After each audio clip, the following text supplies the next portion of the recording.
प्राचीन संस्कृतियों की कहानियाँ जो देवताओं, नायकों और अलौकिक घटनाओं का वर्णन करती है, जिनका उद्देश्य सृष्टि, प्राकृतिक, सामाजिक रीति रिवाजों और मानवीय अस्तित्व के रहस्यों को समझाना होता है। जैसे भारतीय पौराणिक कथाओं में रामायण, महाभारत और पुराणों की कहानियाँ जिनमें धर्म और अधर्म का संघर्ष दिखाया जाता है, वैसे ही हम एक कहानी आज सुनेंगे राधा और कृष्ण की। सतयुग और त्रेता युग बीतने के बाद जब द्वापर युग आया तो पृथ्वी पर झूठ, अन्याय, असत्य, अनाचार और अत्याचार होने लगे और फिर प्रतिदिन उनकी अधिकता में वृद्धि होती चली गई। अधर्म के भार से पृथ्वी दुखित हो उठी। उसने ब्रह्मा, विष्णु और शिव के पास पहुंचकर प्रार्थना की कि वे उसे इस असहनीय भार से मुक्त करें, लेकिन वे तीनों ही पृथ्वी को इस भार से मुक्त करने में असमर्थ थे। कोई उपाय न देखकर विष्णु ने कहा, चलिए हम लोग भगवान के पास चले, वहीं हमें कोई उपाय बता सकेंगे। विष्णु, लक्ष्मी, ब्रह्मा और शिव के साथ गोलोक में पर ब्रह्म परमेश्वर के पास पहुँचे। यहाँ पर एक शब्द आता है पर ब्रह्म परमेश्वर। थोड़ा सा हम पर ब्रह्म परमेश्वर के बारे में जानेंगे। भगवान शिव का सर्वोत्तम रूप, भगवान ब्रह्मा का सर्वोत्तम रूप और भगवान विष्णु का सर्वोत्तम रूप, तीनों की शक्तियों को मिलाकर जो शक्ति बनता है उन्हें हम परब्रह्म परमेश्वर कहते हैं। जब तीनों परब्रह्म परमेश्वर के पास पहुँचते हैं तब विष्णु ने परब्रह्म परमेश्वर को पृथ्वी के दुख की गाथा सुनाई तो उन्होंने कहा, मैं पृथ्वी के दुख से परिचित हूँ। पृथ्वी को भार मुक्त करने के लिए शीघ्र ही मैं ब्रज में कृष्ण के रूप में अवतार लेने वाला हूँ। मैं वासुदेव की पत्नी देवकी के गर्भ से जन्म लूंगा और क्योंकि मैं अपनी माया से और मेरी माया मुझसे पृथक नहीं रह सकती, इसलिए मेरी माया राधा के रूप में बरसाने में वृषभानु गोप के घर में जन्म लेगी और उसके बाद मैं पृथ्वी को इस भार से मुक्ति दिलाने का प्रयास करूंगा। क्योंकि एक एक पापी का वध करना कठिन है, इसलिए मैं ऐसा उपाय करूंगा कि संसार के समस्त पापी स्वयं ही लड़ भिड़ कर पृथ्वी को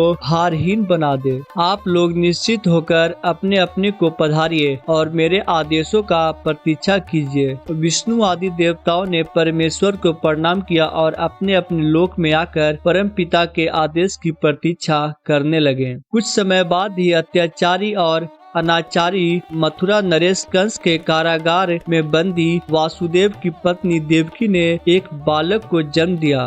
बालक के रूप में जन्म लेने से पूर्व भी भगवान ने उन्हें अपनी योजना बताते हुए आदेश दिया था कि वासुदेव जी उन्हें गोकुल में नंद गोप की पत्नी यशोदा के पास छोड़ आए और उसी समय उनके गर्भ से जन्म लेने वाली कन्या को लाकर कंस के हवाले कर दे। वह कन्या मेरी योग माया है। वासुदेव ने ऐसा ही किया और कृष्ण गोकुल में नंद गोप की पत्नी यशोदा की गोद में पलने लगे। उसी समय उनकी माया ने भी राधा के रूप में बरसाने के वृषभानु गोप की पत्नी के गर्भ से जन्म लिया, जिसका नाम माता पिता ने बड़े चाव से राधा रख दिया। दो अलग अलग गांव में रहते हुए भी राधा और कृष्ण बचपन से ही एक दूसरे को चाहने लगे थे। वन में गाय चराते हुए अक्सर राधा से कृष्ण की भेंट हो जाया करती थी। फिर जब वे दोनों बड़े हो गए तो जब भी रात की बेला में कृष्ण अपनी बांसुरी के स्वरों द्वारा अपनी प्रियमता राधा को पुकारते, राधा अपनी सहेली गोप बालाओं के साथ कृष्ण के पास पहुंच जाती। राधा और कृष्ण का यह प्रेम दो किशोर लड़के लड़की का प्रेम था जो थोड़े से दिनों में ही पूरे ब्रज में चर्चित हो गया।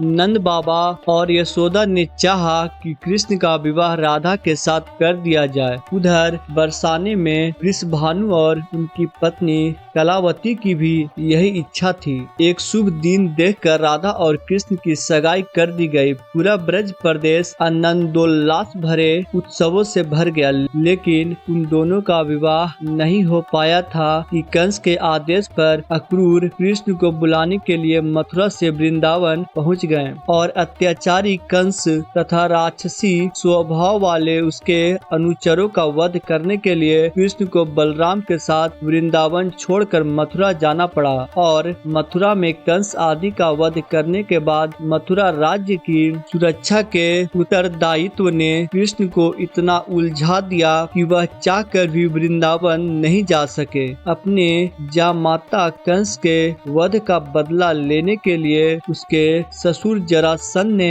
अपनी विशाल सेना के साथ मथुरा को घेर लिया, लेकिन कृष्ण और बलराम ने अपने पराक्रम से जरासंध और उसकी विशाल सेना को पीठ दिखाकर भागने पर विवश कर दिया। लेकिन जरासंध पराजित होकर भी शांत नहीं बैठा। उसने कई बार मथुरा पर आक्रमण किए। मथुरा एक छोटा सा राज्य था और मथुरा नगर को सुरक्षित स्थान पर नहीं बसाया गया था। अतः कृष्ण ने मथुरा छोड़कर अन्य कहीं जाने का निश्चय कर लिया और जरासंध की विशाल सेना के बीच से मथुरा वासियों को सुरक्षित निकालकर हजारों योजन दूर भारतवर्ष के पश्चिमी सागर तट पर ले गए और द्वारका नगर की स्थापना करके एक शक्तिशाली यादव राज्य स्थापित किया गया। अक्रकर के साथ मथुरा छोड़कर आने के बाद कृष्ण और राधा का मिलन फिर कभी नहीं हुआ, लेकिन वे आजीवन एक दूसरे को भूल नहीं पाए। वैभव संपन्न द्वारका में अनेक सुंदर पत्नियों का प्यार पाकर भी वह राधा के प्यार को नहीं भूल पाए और संसार आज भी राधा कृष्ण के प्रेम को